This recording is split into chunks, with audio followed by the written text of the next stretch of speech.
ഈശ്വരേറ്റവും പ്രിയമുള്ളവരെ, 28-ാം തീയതി ഇന്ന് സഭ കുഞ്ഞു പൈതങ്ങൾക്ക് വേണ്ടി പ്രാർത്ഥിക്കുന്ന ദിവസമാണ്. സഭയിൽ കുഞ്ഞു പൈതങ്ങളെ മാമോദീസയിൽ അവരെ സഭയിലേക്ക് എടുക്കുന്ന ദിവസമാണ്. ആദിമസഭയിലെ ഈ ദിവസമാണ് മാമോദീസയ്ക്കായിട്ട് പ്രത്യേകം സഭ മാറ്റിവെച്ചിരിക്കുക. അപ്പം നമ്മുടെ വീടുകളിലുള്ള കുഞ്ഞു മക്കളെ നമുക്ക് പ്രത്യേകം ഓർക്കാം. എന്തുകൊണ്ടാണ് ഇന്ന് കുഞ്ഞു പൈതങ്ങൾക്ക് വേണ്ടി പ്രാർത്ഥിക്കുന്നത്? ഈശോയുടെ ജനനത്തിന് ശേഷം ഈശോ മാതാപിതാക്കളും ഈജിപ്തിലേക്ക് പലായനം ചെയ്ത അവസരത്തിൽ കുഞ്ഞുമക്കളെ, ആ നാട്ടിലുള്ള കുഞ്ഞുമക്കളെ ഹെറോദോസ് ഉത്തരവിട്ട് കൊന്നു. 3 വയസ്സിന് താഴെയുള്ള എല്ലാ കുട്ടികളെയും. അപ്പോൾ മത്തായിയുടെ സുവിശേഷം 2-ാം അധ്യായത്തിൽ നമുക്ക് കാണാൻ സാധിക്കും, റാമായിൽ ഒരു സ്വരം, വലിയ കരച്ചിലും മുറവിളിയും. റാഹേൽ സന്താനങ്ങളെക്കുറിച്ച് കരയുന്നു. അവളെ സാന്ത്വനപ്പെടുത്തുക അസാധ്യം, എന്നാൽ അവൾക്ക് സന്താനങ്ങൾ നഷ്ടപ്പെട്ടിരിക്കും. പ്രിയമുള്ളവരെ, 2 വയസ്സും അതിന് താഴെയുള്ള എല്ലാ ആൺകുട്ടികളെയും ആളയച്ച് വധിക്കുകയാണ് ഹെറോദോസ്. അതുകൊണ്ട് ഈ ദിവസം നമ്മൾ കുഞ്ഞുങ്ങളെ നമ്മൾ ഓർക്കുകയാണ്. ഈ കാലഘട്ടത്തിൽ നമ്മൾ പ്രത്യേകം നമ്മുടെ കുട്ടികളെ സമർപ്പിച്ച് പ്രാർത്ഥിക്കേണ്ടതുണ്ട്. കാരണം കുട്ടികൾ പഠിക്കാൻ പോകുന്ന സ്കൂളിൽ ആ കൊച്ചു പ്രായത്തിൽ കുട്ടികളെ മയക്കുമരുന്ന് കൊടുത്ത് നശിപ്പിക്കുന്ന ഒരുപാട് ദുഷ്ടശക്തികളുണ്ട് നമ്മുടെ നാട്ടിൽ. അവർക്കറിയില്ല, കുഞ്ഞു മക്കളാണ്, നിഷ്കളങ്കരാണ്. അവർ മിഠായി വാങ്ങിക്കുമ്പോൾ ആ മിഠായിയിലൂടെ അവർ നശിപ്പിക്കുന്ന ഒരുപാട് മനുഷ്യരുണ്ട്. കുട്ടികൾ സ്വർഗരാജ്യത്തിൻ്റെ അവകാശികളാണ്. കുഞ്ഞുങ്ങളുടെ പോലെയുള്ളവരുടേതാണ് സ്വർഗരാജ്യം ഈശോ പഠിപ്പിക്കുന്നത്. അതുകൊണ്ട് നമ്മുടെ കുഞ്ഞുങ്ങളെ സ്വർഗത്തിൻ്റെ അവകാശികളാക്കി നമ്മൾ വളർത്തണം, മാറ്റണം. അവർക്ക് വലിയ വിശുദ്ധരെക്കുറിച്ച് പറഞ്ഞു കൊടുക്കണം. എനിക്ക് വളരെ അടുത്ത് പരിചയമുള്ള ഒരു ജർമ്മൻ ഫാമിലി, ജർമ്മൻകാരാണ്.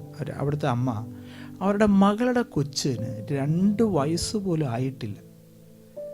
50 വിശുദ്ധരുടെ പേരുകൾ കാണാപ്പാട് അറിയുക മാത്രമല്ല, ആ വിശുദ്ധരുടെ പടങ്ങൾ കാണിച്ചാൽ ആ വിശുദ്ധരെ കുറിച്ച് പറയുകയും ചെയ്യും. ഞാൻ ഒരിക്കലും അവരുടെ വീട്ടിൽ ചെന്നപ്പോൾ എൻ്റെ പേഴ്സിൽ നിന്ന് വിശുദ്ധ യോസേഫ് പിതാവിൻ്റെ പടം എടുത്ത് കാണിച്ചു കൊടുത്തു. ഉടനെ ആ കൊച്ചു പറഞ്ഞു യോസഫ് എന്ന് പറഞ്ഞു. യോസഫ്. അപ്പോൾ കുഞ്ഞു കുട്ടികൾക്ക് നമ്മൾ എന്താണോ കൊടുക്കുന്നത് അതാണ് പുറത്തേക്ക് വരുന്നത്. അപ്പോൾ ബ്രെയിനിലേക്ക് എന്താണോ ഇട്ട് കൊടുക്കുന്നത് അത് പുറത്തേക്ക് വരും. നമ്മുടെ കുട്ടികൾക്ക് ഇതുപോലെയുള്ള ദൈവവിശ്വാസത്തിൻ്റെ അമ്മയാണ് ഞാൻ ശ്രദ്ധിച്ചു. ഈ അമ്മ എവിടെ പോയാലും, വിശുദ്ധരുടെ സ്ഥലങ്ങളിൽ പോയാൽ ഈ കുട്ടികൾക്കുള്ള പുസ്തകങ്ങൾ, ചിത്രങ്ങൾ, കുട്ടികൾക്കുള്ള ബൈബിള്, കുട്ടികൾക്കുള്ള സ്റ്റോറീസ് ഒക്കെ വാങ്ങിക്കും. ഇത് നമ്മുടെ മാതാപിതാക്കൾ ശ്രദ്ധിക്കേണ്ടതാണ്. നമ്മുടെ കുട്ടികൾക്ക് ദൈവവിശ്വാസവുമായി ബന്ധപ്പെട്ടുള്ള കാര്യങ്ങൾ വളർത്തിക്കൊണ്ടുവരുവാൻ അവരെ നമ്മൾ പ്രോത്സാഹിപ്പിക്കണം. അതുകൊണ്ട് കുഞ്ഞുങ്ങൾക്ക് വേണ്ടി പ്രാർത്ഥിക്കണം. നമ്മുടെ വീട്ടിലൊക്കെ കൊച്ചു കുട്ടികളുണ്ട്. അതുപോലെ തന്നെ ഒരുപാട് കുഞ്ഞുങ്ങൾ രോഗികളായിട്ടുള്ളവരുണ്ട്. അവരെ നമുക്ക് ഓർക്കാം. ഒരുപാട് കുട്ടികൾ ഹൈപ്പർ ആക്റ്റീവാണ്. അവരെ നമുക്ക് പ്രത്യേകം ഓർക്കാം. കൂടാതെ പഠിക്കാനായിട്ട് ഭയങ്കര അലസതയും മടിയും മൊബൈൽ ഫോണിൻ്റെ അഡിക്ഷനുള്ള കുട്ടികളുണ്ട്. ഈ ശുശ്രൂഷയിൽ നമ്മൾ കുട്ടികളെ നമ്മൾ പ്രത്യേകം ഓർത്ത് പ്രാർത്ഥിക്കുന്നു.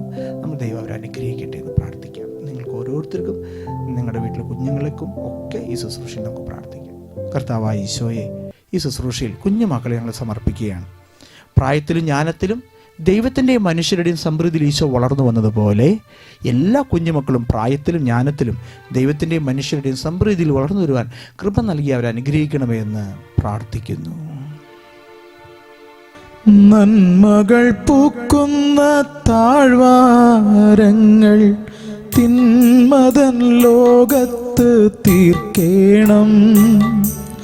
സ്വാർത്ഥനാം മർത്യൻ്റെ ആത്മാവിലിന്നു നീ സ്നേഹത്തിനും മകൾ നൽകേണം.